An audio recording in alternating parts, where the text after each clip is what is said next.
Carol Moulton, once again coming to you with Tea Time with Carol. Hope that you had a pleasant Thanksgiving.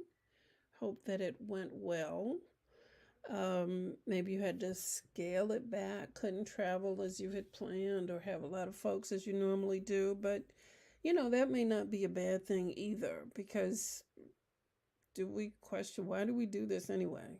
You know, a lot of people are not even calling it Thanksgiving Day, but they're calling it Indigenous Peoples Day, or something along those lines, to commemorate the real meaning of Thanksgiving, which was the day that the Native Americans stopped the Puritans and the early settlers from starving, by sharing, what they had with them. But in any event, welcome to America. So I've got just a couple of things that I want to share with you today. In one sense, it feels like this year is lasting like forever, and in another sense, it feels like it's really quickly, because I can't believe that we're knocking at the door of December, and once you enter December, it's over. It's a done deal. And I will spare you my thought for now about Christmas and gift giving and all that. I will spare you my thoughts. What I will say on that note is, I think this is a good time, given everything that we've been through. I think this is a good time to question everything. Um, there was a course that I took in the seminary called Apologetics. And that course is designed to have you question everything you think you know and everything you think you believe about your faith. And not to disparage or not to make you question, or maybe it does for some people, but make you really, the word talks about making your election sure, and well, that's kind of ironic given these days, but I'm talking about election.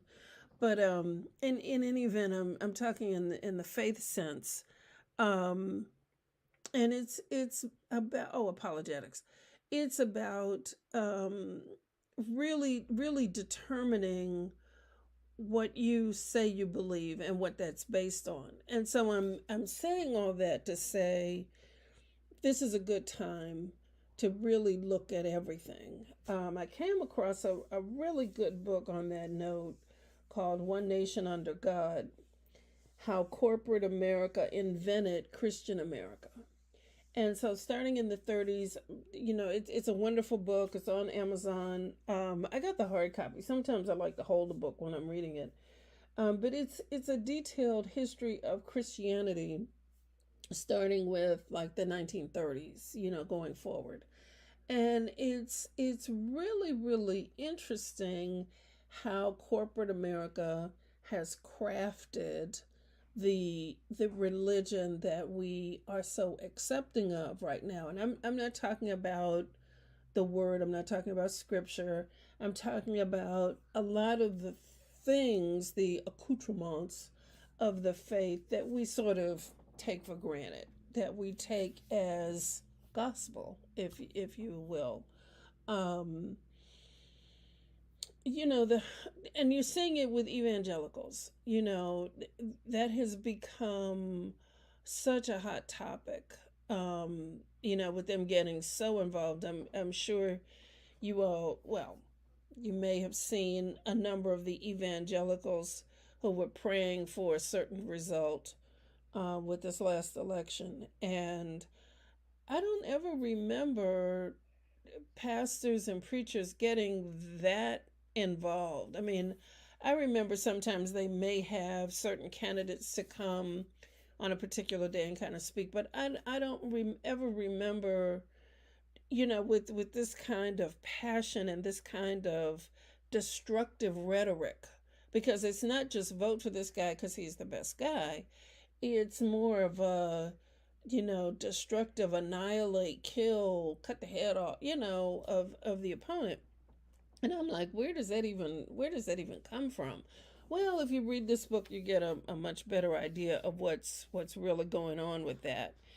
And I think that that's a good thing that this has happened because it's causing some of us to really take a step back from organized religion, to take a step back and say, well, is this really what Christ is about? I mean, they want to criticize certain people for certain things, but Jesus was a rebel. I mean, he went against the grain of the authorities. He did not toe the party line and yeah, it's all good. No, no, no, no, no, no, no, no, no.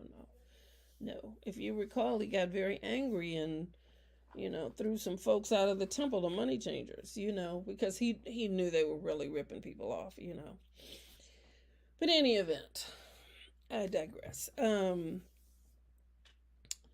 What I wanted to talk to you for just a few moments today is about hope. Hope. And I'm going to begin with a little quote from Emily Dickinson, very interesting poet. She lived, 100 years ago or so, and she wrote a lot of poetry, never married, was sort of isolated. There was a movie that came out about her recently, about her early life, that was very good. That was very, very good.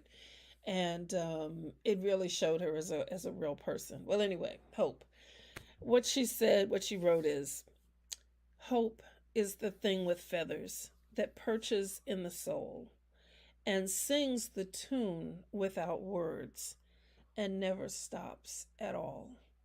I think that's just so beautiful. So, okay, so where does that leave us? Okay, well, I know it's real difficult for a lot of people right now to have anything that looks like hope because, it looks like the world has just gone mad. There are 13 million people who've been diagnosed with this crazy disease. And I don't know what the number is today for the number of deaths. I don't even, I'm not even trying to know. I know that it's going up every day, and they're predicting that before it's over it may hit 400,000.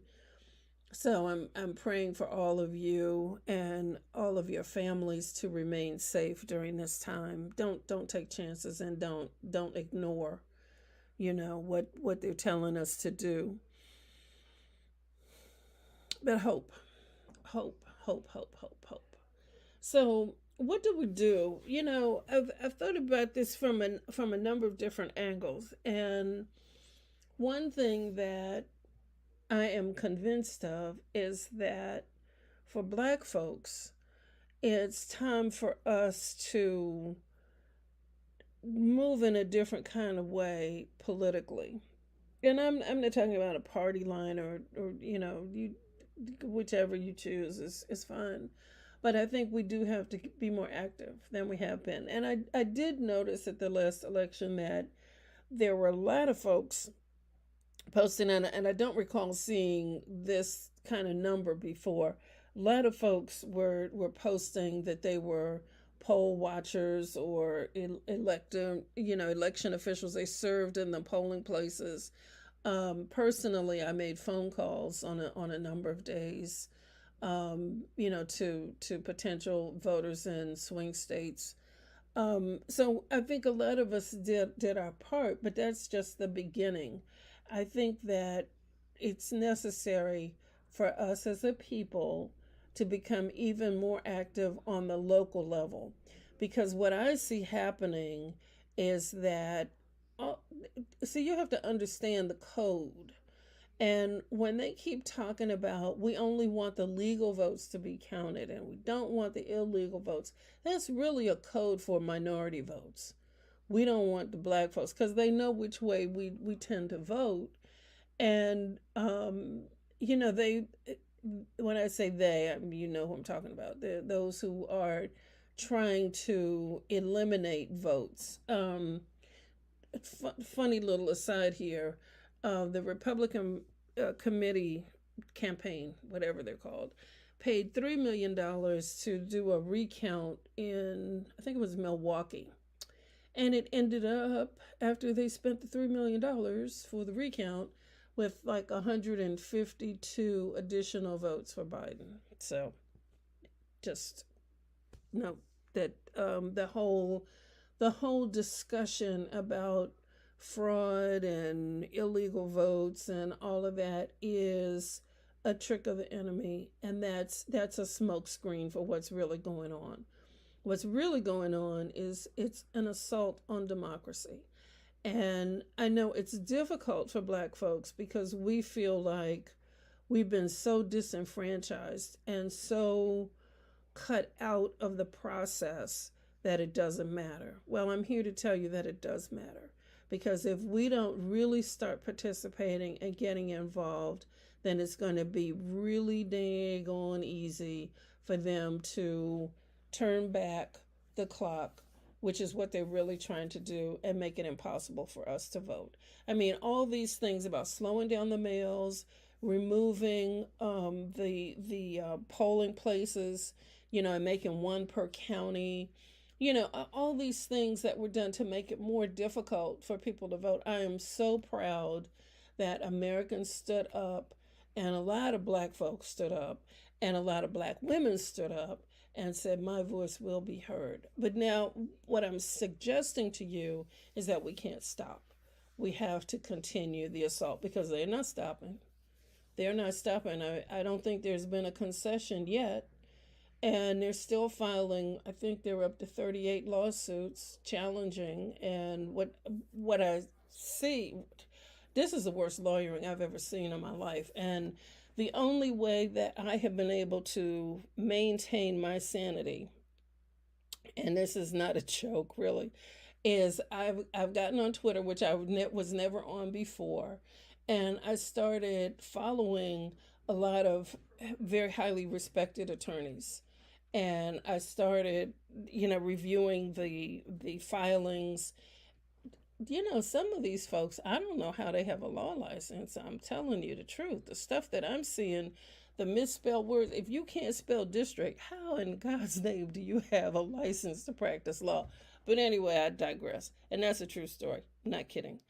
Um, but I follow a number of these attorneys and law professors, and then that kind of calms me down because I read an account of the latest whatever that's going on, and I'm like, oh my god, but I know what they're trying to do. What they're trying to do is trying to get to the Supreme Court, and they think that they can make all these new fresh wonderful arguments there. And one, it doesn't really work that way, and two, um, I'm hoping that you know all the states get certified and get the electoral college done, that whole process finished before, so we can just stop playing around.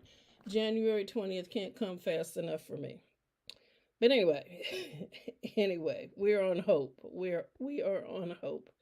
Um, Another thing I want to suggest, if you haven't read it already, the Pope Francis came out today or yesterday with, I guess it's like an opinion letter. And what he talked about was empathy and the need for empathy. And I think that applies. I think that's very applicable to us. You tell who he was talking to.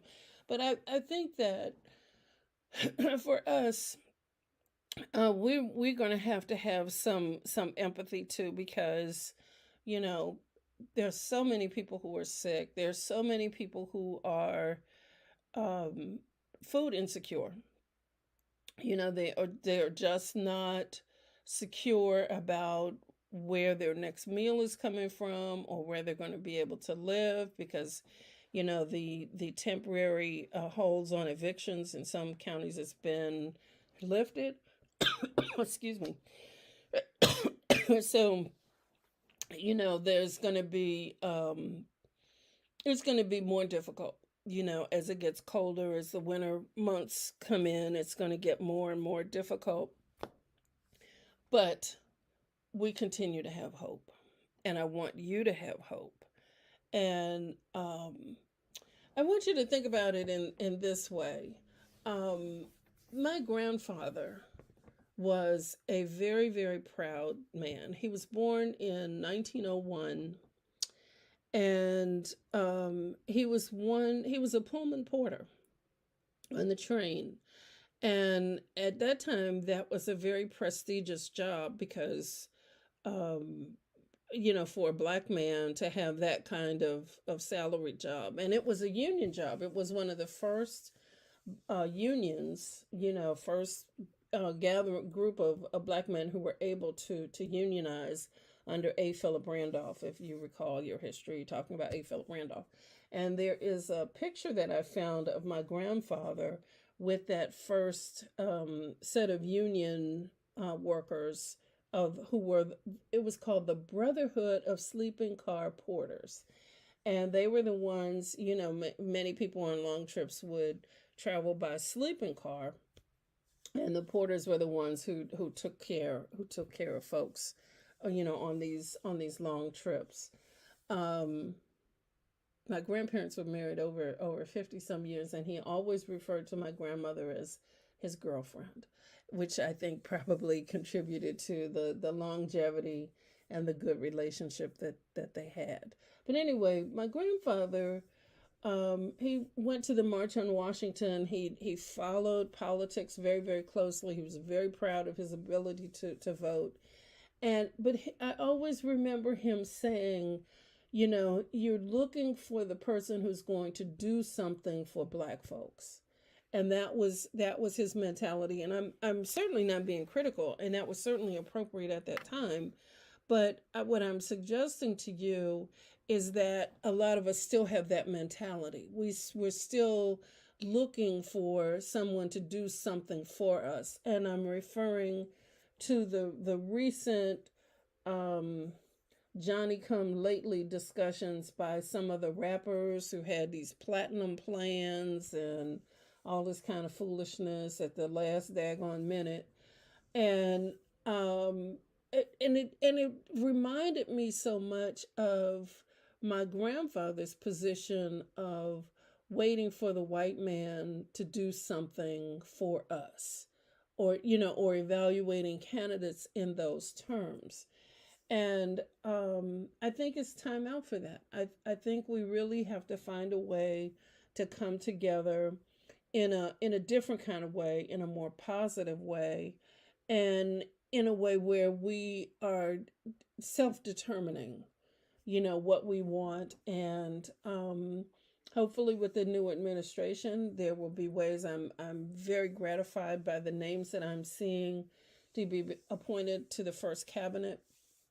And I see that there's a number of diverse candidates. So I'm hoping that they will be approved by the Senate and in place very, very quickly, because there are so many things that need to be done and undone.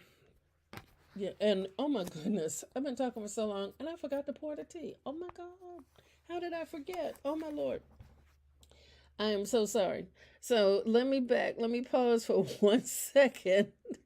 And I don't even know if I welcomed you in. I don't even know. This is kind of where I am right now, just kind of spacey. And you may be feeling the same way, like I really don't know if I'm coming or going. There's some days that are a struggle. I'm not going to lie to you. There's some days that are a struggle, and then there's some days that are okay. But it's difficult.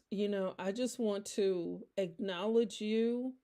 Um, and if you need a glass of wine every day, or whatever it is that you need to do to make it through, but don't discount the power of prayer. Don't forget that.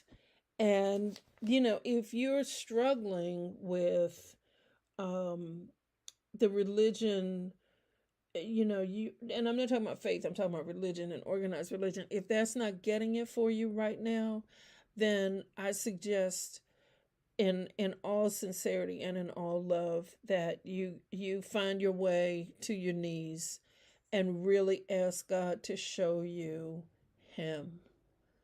Ask him to show you who he is, Ask for a real relationship with Him, one that's not dependent on other people. You know, if you feel like the only time you can shout is when the choir is singing real good, that's a problem. If you feel like the only time you feel God is when you're inside the church, that's a problem, you know. So find a little quiet space in your home, wherever that may be, and find some time to talk to Him, and pour out to Him, and tell Him about your struggles, and how this craziness is impacting you, and how you don't like it, and whatever's in your heart, whatever's in your heart, that you can't date, that you can't, you thought you were going to be able to find a mate now, and now you can't even go to a bar or see anybody. So just spend some time with Him, spend time in the Word, and not doing it because you think it's required or expected of you, but read it as a love letter, to you, written to you personally, to you. And, really focus on the Psalms and Proverbs. Those are good wisdom. It's good wisdom, for every day, and may help you kind of get through this a little bit better. So, I've kind of gotten in the habit of reading from this devotional for you as we come to a close for today. Um, and I like this because it mentions hope in here also, which is where we opened, and I did not plan that. So that is how God works. But for today, this is from the I Hear His Whisper, Encounter God's Heart for You devotional. The reading for today is Remember My Promises. That sounds very appropriate. Remember my promises, His promises. Remember God's promises. So this is God speaking to you. Remember the promises that I have spoken to you. Do not let them go. I promised you life, strength, healing, and power. My words will be the armor to empower you when doubts assail you from every side. Keep coming to me and never forget the destiny I have promised you, for your inheritance is received by faith. Take my word and let it become your foundation. Stand upon it. Wrap it around your thoughts and let it rise from your lips. It will increase your faith. Even the promises I have made to you personally are to be trusted. Don't look to the right or the left, but keep your heart fixed on me. Judge every prophetic word that comes to you by the witness of my Holy Spirit inside of you. Let your hope be stirred by the words that I give to you. Don't be afraid to believe me fully and to invest yourself in my promises. Every word I speak is alive and brings light to every dark chasm. And the word from Psalm 18, verse 30 says, What a God you are! Your path for me has been perfect. All your promises have proven true. What a secure shelter for all those who turn to hide themselves in you. You are the wraparound God giving grace to me. So, my beloved, we're going to end there, um, with I hope those words encourage you, and I hope that they are a little bit of light for your path. Um, you know, life is not happening to you, life is happening for you. So, underneath of it all, just know that God is working things out. All the things that are happening, they're happening for our ultimate good. And you've got to hold on to that and believe it and trust it, even though it doesn't always look so cool. You've got to trust that God knows what He's doing. And I truly believe He is up to something right now. because there is a shaking that is including the entire world. And we have an opportunity now. This is the opportunity for us to get it right, to stop idolizing people, to stop doing the crazy things, idolizing our children, making sin okay. Sometimes we take an idea and we idolize it. We turn it into an ideology, and it can be abortion, it can be prayer in schools, it can be, anything. And anything taken to an extreme is not good. So I'm not going to get started again. I'm going to stop there. We will pick this back up hopefully next week, if the Lord is gracious and lets us do this again on next week. And I'll be talking a little bit more about coming to ourselves and really making some changes in 2021. And I think that's going to be an awesome year for all of us. So I pray God's blessing on each and every one of you. I love you. I love you, love you, love you. I want only the best for you. And I pray for you and your family daily. So be blessed. And we will talk to you again real soon. This is Carol Moulton from Tea Time with Carol. Until next time, remember, everything you want is on the other side of fear. Take care. Love ya. Bye-bye.